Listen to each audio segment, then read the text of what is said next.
नमस्कार प्रिय विद्यार्थियों, आप सभी का स्वागत है आपके अपने YouTube channel Shukla study point में। मैं शिवम शुक्ला आप सभी दोस्तों का हार्दिक स्वागत करता हूं। दोस्तों, आज की वीडियो के माध्यम से हम चर्चा करेंगे कि बीए में आखिरकार कौन कौन से सब्जेक्ट लेने चाहिए जिससे आगे चल करके आपके सरकारी नौकरी में कोई खतरा ना हो।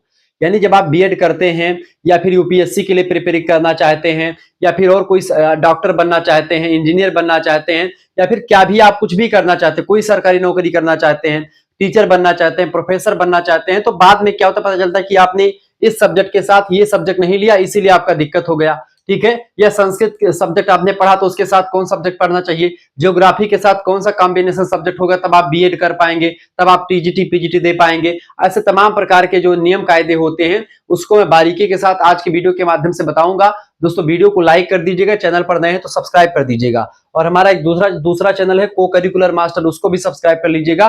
तो बीए में सब्जेक्ट कॉम्बिनेशन को लेकर के पूरी डिटेल से जानकारी आज की वीडियो के माध्यम से मैं दूंगा 2026, 27, 28 सभी के लिए कि कौन कौन से सब्जेक्ट सबसे बेटर होंगे, सबसे सरल सब्जेक्ट, सबसे बेहतरीन सब्जेक्ट, एक लड़की को कौन सब्जेक्ट पढ़ना चाहिए, लड़कों को कौन सा सब्जेक्ट पढ़ना चाहिए, ठीक है, एक सरकारी नौकरी करने के लिए कौन सा सब्जेक्ट पढ़ना चाहिए या फिर ऐसे बीए को नॉर्मली पास करने के लिए कौन से सब्जेक्ट पढ़ने चाहिए, सब कुछ बारीकी के साथ एक ही वीडियो में एक ही जगह पर आज की वीडियो के माध्यम से कम समय में बताने का प्रयास करूंगा। वीडियो को शेयर कर दीजिएगा और लाइक कर दीजिएगा, ठीक है। और अगली वीडियो जो आएगी उसमें बताऊंगा मेजर सब्जेक्ट क्या है, माइनर सब्जेक्ट क्या है, इलेक्टिव सब्जेक्ट क्या होते हैं, वोकेशनल सब्जेक्ट क्या होते हैं, इसके बारे में पूरी डिटेल वीडियो अगर आपको चाहिए तो कमेंट करके बताएं। क्योंकि बीए वाले बच्चे बहुत ज्यादा परेशान रहते जब से नई एजुकेशन पॉलिसी आई है, उसमें तमाम प्रकार के सब्जेक्ट को शामिल कर दिया गया है। बच्चे ही नहीं बल्कि प्रोफेसर भी जो नॉर्मल कॉलेज के होते हैं वो भी परेशान ही रहते हैं कि ये सब्जेक्ट क्या होता है, कैसे इसकी परीक्षा होगी, सब कुछ मैं आपको बताने का प्रयास करूंगा नेक्स्ट वीडियो में। अभी हम सरल भाषा में समझेंगे कि आखिरकार सरकारी नौकरी अगर आप करना चाहते हैं तो विषय को चुनने में सबसे इंपॉर्टेंट चीजें होती है, क्योंकि अगर आपका कॉम्बिनेशन बिगड़ गया तो आप कम से कम 2-3 साल आपका बर्बाद समझो निश्चित है। तो ऐसे में आपके 2-3 साल बर्बाद ना हो इसके लिए आप इस वीडियो को पूरा देखिएगा। पूरा बेस्ट सब्जेक्ट क्या होते हैं बीए के लिए, सब्जेक्ट कॉम्बिनेशन पूरा मैं विस्तार से समझाऊंगा दोस्तों, तो आपको घबराने की कोई जरूरत नहीं है। बहुत ही बारीकी के साथ मैं चीजों को बताने वाला हूं और बहुत ही बेटर अंदाज में समझाऊंगा। आज तक आपको ये चीजें नहीं पता होंगी जो आज की वीडियो के माध्यम से बताने वाला हूं। सबसे पहली चीज ये, सबसे पहली बात दोस्तों क्या होती है, अगर आपको यूपीएससी ठीक है, यानी आईएसपीसीएस, ठीक है, पीएससी या फिर आप जो है पीसीएस या कुछ भी तैयारी करना चाहते हैं, एसएससी, रेलवे, बैंकिंग, किसी की भी सब्जेक्ट की तैयारी करना चाहते हैं तो आपके लिए यानी सरकारी नौकरी के लिए जो सब्जेक्ट होता है सबसे बेस्ट उसका कॉम्बिनेशन क्या होता है।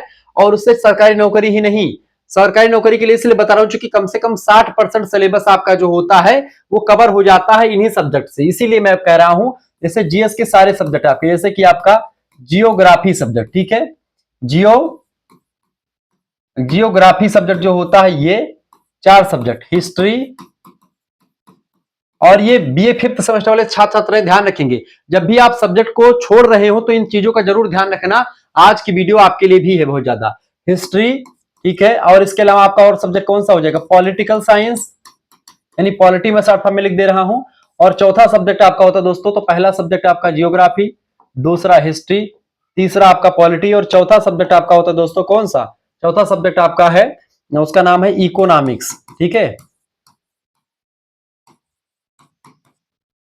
इकोनॉमिक्स, ठीक है। ये 4 सब्जेक्ट दोस्तों होते हैं किसके, सोशल साइंस के सब्जेक्ट होते हैं और इनका कॉम्बिनेशन होता है।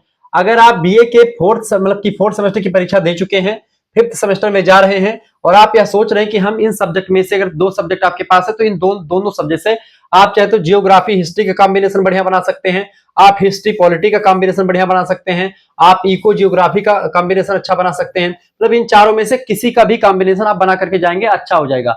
हालांकि हिस्ट्री और पॉलिटी का कॉम्बिनेशन बड़ा जबरदस्त होता है, ठीक है, क्योंकि इसके आधे सिलेबस लगभग में एक ही जैसे होते हैं, क्योंकि हिस्ट्री में पॉलिटिकल हिस्ट्री पढ़नी पड़ती है और पॉलिटी में भी हिस्ट्री पढ़नी पड़ती है। तो ये आपके कॉम्बिनेशन ज्यादा सब्जेक्ट होते हैं, हिस्ट्री एंड पॉलिटी, ठीक है। कोई कोई बच्चे जियोग्राफी और पॉलिटी भी रखते हैं, वो भी कॉम्बिनेशन होता है, क्योंकि जियोग्राफी आपका प्रैक्टिकल सब्जेक्ट है और पॉलिटी आपका नॉर्मल सब्जेक्ट है। तो इसके दृष्टि से भी ये सब्जेक्ट ठीक ठाक होते हैं और किसी भी नौकरी में कोई दिक्कत नहीं होती अगर आप ये सब्जेक्ट पढ़ते हैं तो, ठीक है।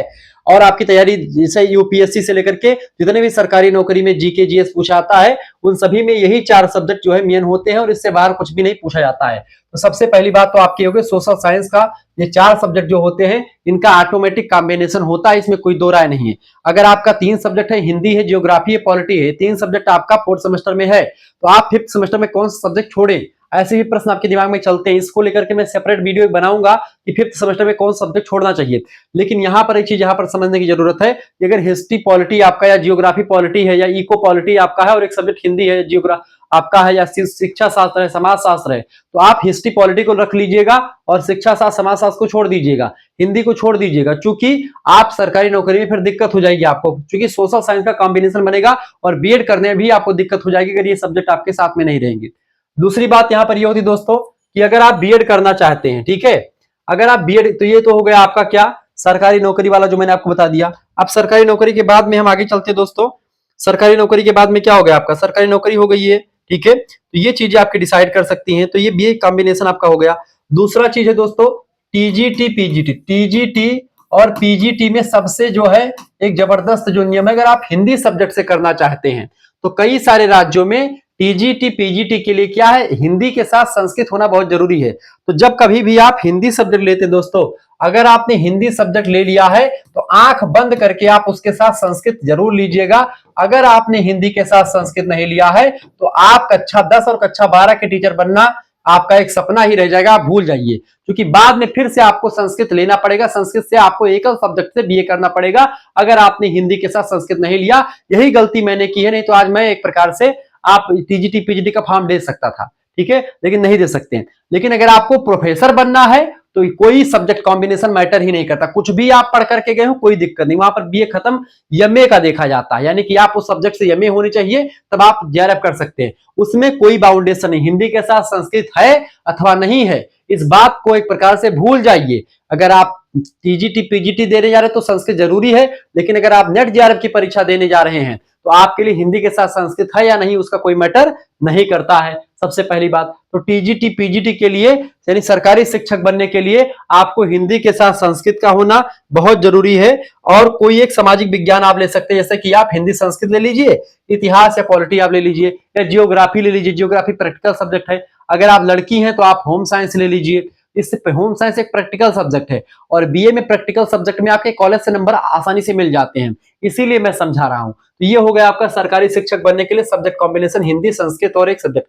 बाकी अगर टीजीटी पीजीटी देना है तब भी आपका ये जियोग्राफी हिस्ट्री के साथ आप कोई दूसरा सब्जेक्ट ले लेंगे तब भी ये कॉम्बिनेशन बन जाएगा, लेकिन हिंदी के साथ संस्कृत का होना जरूरी है, ये इसमें ज्यादा इंपॉर्टेंट होता है, ठीक है। ये हो गया आपका दोस्तों, टीचर बनना है तो ये चीज आप ध्यान रखेंगे। और अगला जो आपका होता है तीसरा, हाई स्कोरिंग, अगर आपको खूब अच्छे नंबर प्राप्त करने हैं और सरल कम शब्दों में मतलब कि कम पढ़ाई लिखाई में अच्छा नंबर प्राप्त करना है बीए में, तो आप क्या कर सकते हैं, हाई स्कोरिंग मार्क्स जो सब्जेक्ट होते हैं, तो आपके इसमें जो तीसरा जो सिस्टम है उसमें बता रहा हूं। सबसे पहला सब्जेक्ट आप लीजिए समाज शास्त्र, सबसे सरल सब्जेक्ट है सोशियोलॉजी शिक्षा शास्त्र में, और दुनिया का कोई कॉलेज ऐसा नहीं होगा या भारत का कोई ऐसा कॉलेज जहां पर समाज शास्त्र बीए का नाम मौजूद हो। छोटे से छोटे कॉलेज में, बड़े से बड़े कॉलेज में समाज शास्त्र का विभाग आपको मौजूद मिल जाएगा, ठीक है। हालांकि छोटे कॉलेज में पॉलिटी कहीं कहीं पर नहीं होता, कहीं कहीं पर जियोग्राफी नहीं होता है, कहीं कहीं पर और छोटे सब्जेक्ट जैसे आपके बड़ा सब्जेक्ट जैसे मिलिट्री साइंस नहीं होता है, ये सब नहीं होती है, लेकिन समाज शास्त्र सब जगह आपको मिल जाएगा। समाज शास्त्र के साथ जो कॉम्बिनेशन वाला सब्जेक्ट है सबसे इंपॉर्टेंट, उसका नाम है शिक्षा शास्त्र, ठीक है। तो शिक्षा शास्त्र और समाज शास्त्र, ठीक है, शिक्षा शास्त्र ले लीजिएगा, समाज शास्त्र यानी कि एजुकेशन एंड सोशियोलॉजी, ये दो सब्जेक्ट है। इसके साथ एक सब्जेक्ट आप चाहे तो हिंदी पढ़ लीजिए, ठीक है, या आप में माइनर में हिंदी पढ़ना है तो माइनर पढ़ लीजिए, या फिर इसके साथ आप जो है एंशिएंट हिस्ट्री भी पढ़ सकते हैं, ठीक है, एंशिएंट हिस्ट्री भी इसके साथ आप पढ़ सकते हैं, ठीक है। ये आपका कॉम्बिनेशन सब्जेक्ट होता है। तो यहाँ पर हिंदी चूंकि माइनर में होगा तो उसका कोई मतलब नहीं, ये दोनों आपका कॉम्बिनेशन बन जाएगा शिक्षा शास्त्र और समाज शास्त्र का, ठीक है। ये जबरदस्त सब्जेक्ट आपके हो गए, क्लियर। या इसके साथ मेरे हिसाब से शिक्षा शास्त्र समाज शास्त्र लिया है, एक सब्जेक्ट आप ले लेते हैं, चाहे आप होम साइंस ले लीजिए, अगर लड़की हैं तो होम साइंस पढ़ लीजिए, आपका प्रैक्टिकल सब्जेक्ट है, ठीक है। या आप इसमें अगर आप थोड़ा सा फौज वगैरह में जाना चाहते हैं तो मिलिट्री साइंस ले सकते हैं, ठीक है, मिलिट्री साइंस ले सकते हैं, यानी सैन्य विज्ञान ले सकते हैं, वो भी आपके जो है परीक्षा के लिए बड़ा इंपॉर्टेंट रहता है मिलिट्री साइंस, क्लियर। तो ऐसे तमाम प्रकार के सब्जेक्ट आप पढ़ सकते हैं जो आपकी परीक्षा के लिए और वनडे एग्जाम के लिए आराम से हो जाता है। अच्छा, शिक्षा शास्त्र अगर आप एसएससी वगैरह की तैयारी करते हैं तो आप क्या कर सकते हैं, समाज शास्त्र, शिक्षा शास्त्र और इसके समाज शास्त्र, शिक्षा शास्त्र के स्थान पर आप इंग्लिश लिख सकते हैं। ठीक है, इंग्लिश चूंकि आप देखिए एसएससी में इंग्लिश भी पूछा आता है। इंग्लिश अगर आप बैंक की तैयारी कर सकते हैं तो इंग्लिश के साथ आप इकोनॉमिक्स ले लीजिएगा। ठीक है, इकोनॉमिक्स, इंग्लिश और एक सब्जेक्ट और आपका ले लीजिएगा पॉलिटिकल साइंस। ठीक है, ये आपका 3 सब्जेक्ट का कॉम्बिनेशन बढ़िया हो जाएगा, इको, पॉलिटी और इंग्लिश। ठीक है, ये आपका एसएससी वगैरह के लिए, एसएससी सीजीएल के लिए है। ठीक है, आप बैंक में आप ये सब करते तो आप आसानी से इन चीजों को पढ़ सकते हो। तो ये तो रहे तमाम प्रकार के कॉम्बिनेशन सब्जेक्ट मैंने आपको बता दिया। ठीक है, और गर्ल्स के लिए गृह विज्ञान, समाज शास्त्र, हिंदी अंग्रेजी में से कोई एक सब्जेक्ट आप पढ़ सकते हैं। इस तरीके से आपके लिए मैंने आपको पूरा बता दिया सब्जेक्ट कॉम्बिनेशन क्या होता है। सबसे जरूरी होता है हिंदी के साथ संस्कृत का होना और सोशल साइंस के विषय में कम से कम 2 विषय आपके होने चाहिए, तभी आप जो है टीजीटी पीजीटी का अच्छे तरीके से आप बीएड का फॉर्म डाल सकते हैं, बीएड कर सकते हैं। नहीं तो फिर बीएड में दिक्कत हो जाती है आपको। ठीक है, तो बीएड का जब एंट्रेंस का फॉर्म आता है तो उसमें आपका कॉम्बिनेशन किस बैकग्राउंड से, आप आर्ट्स बैकग्राउंड से हैं या सोशल साइंस बैकग्राउंड से हैं, किस बैकग्राउंड से, या फिर आप लिटरेचर, अब साहित्य में आप संस्कृत साहित्य, हिंदी साहित्य, इंग्लिश लिटरेचर ये सब आप पढ़ सकते हैं। ठीक है, हिंदी के साथ फाउंडेशन है, हिंदी के साथ संस्कृत का होना जरूरी है। बाकी और किसी का साहित्य में उतना फाउंडेशन नहीं होता, साहित्य के साथ कोई भी सब्जेक्ट आप पढ़ सकते हैं।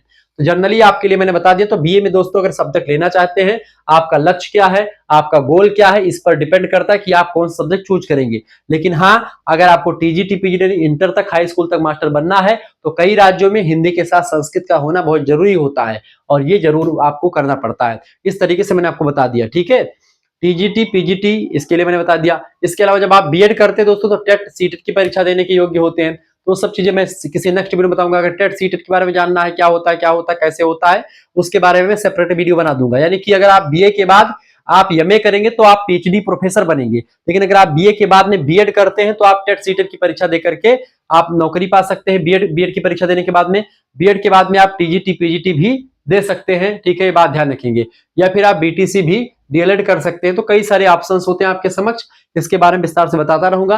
क्या ऐसी नॉलेजेबल वीडियो आपके लिए इंपॉर्टेंट है, आपके लिए जरूरी है? अगर जरूरी है तो आप कमेंट करके बताएं आपको और किस चीज के बारे में जानकारी चाहिए, डिटेल जानकारी, कितनी नौकरी, कितना क्या क्या मिलेगा, पूरी जानकारी मैं आपको दूंगा। अगर आप चाहेंगे तो मैं वीडियोस बनाता रहूंगा। आप कमेंट करके बताएं कि आपको किस पर वीडियो चाहिए। मिलते हैं दोस्तों फिर नेक्स्ट वीडियो में। सब्जेक्ट कॉम्बिनेशन आपको समझ में आ गया होगा और मैंने आपको बता दिया विस्तार से। ठीक है, सबसे सरल सब्जेक्ट क्या हो जाएंगे आपके, आपको बस केवल पढ़ना ही पढ़ना है। तो शिक्षा शास्त्र, समाज शास्त्र और एक सब्जेक्ट में आप होम साइंस रख लीजिए, जियोग्राफी रख लीजिए। जियोग्राफी वैसे कठिन सब्जेक्ट है, ध्यान रखेंगे। ठीक है, आप एंशिएंट हिस्ट्री या हिंदी रख सकते हैं, क्योंकि हिंदी आप बचपन से पढ़ते आ रहे हैं तो हिंदी आपका सरल सब्जेक्ट भी हो जाता है, लेकिन कठिन सब्जेक्ट भी है। लेकिन आप चूंकि अब क्या है, माइनर, मेजर, को करिकुलर, माइनर क्या है, मेजर क्या है, को करिकुलर क्या है और वोकेशनल क्या है, ठीक है, इलेक्टिव सब्जेक्ट क्या है, इन सभी के बारे में विस्तार से मैं एक दिन वीडियो बनाऊंगा। इसको लेकर के आप कमेंट्स कीजिए अधिक से अधिक मात्रा में। आप किस यूनिवर्सिटी से, किस कॉलेज से देख रहे हैं वो भी कमेंट करके आप बता दें। मिलते हैं फिर नेक्स्ट वीडियो में, तब तक के लिए जय हिंद, जय भारत। आप सभी का बहुत बहुत धन्यवाद। हमारे साथ जुड़ने के लिए इसी प्रकार से अपना प्यार दुलार बना रखेंगे। बहुत बहुत धन्यवाद।